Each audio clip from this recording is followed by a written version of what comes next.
Jumejn biss wara l-jum tat-tieġ tiegħu Bjorn Formosa permezz tal-Fondazzjoni ALS Malta ta' fondi għal borża ta' studju ta' 3 snin f'livell ta' dottorat biex issir aktar riċerka fuq l-ALS.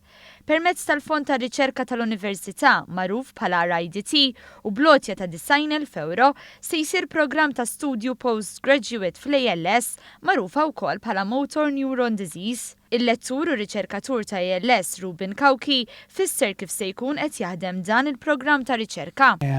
Bolli nagħmlu hekk ser nanalizzaw id-DNA, naraw id-difetti x'inhuma, biex eventwalment aħna nkunu nistgħu nikkreaw dak li aħna nsejħulhom animal models biex dawn suppost ikollhom dawk id-difetti illi jinsibu biex hekk nkunu nistgħu nużawhom biex insibu kura.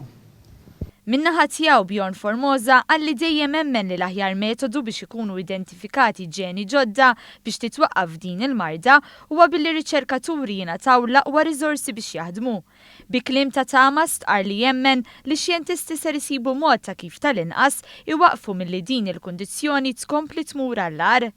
Preżenti wkoll ir-rettur tal-Università ta' Malta u ċ-Chairman tal-RIDT, il-Professur Alfred Vella, fisser kif din lotja ser issaħħaħ u tespandi l-arfin li jippermetti li riċerkaturi sabiex jiżviluppaw trattamenti ħalli jtejbu l-ħajja tal-pazjenti li qed isofru minn din il-kundizzjoni.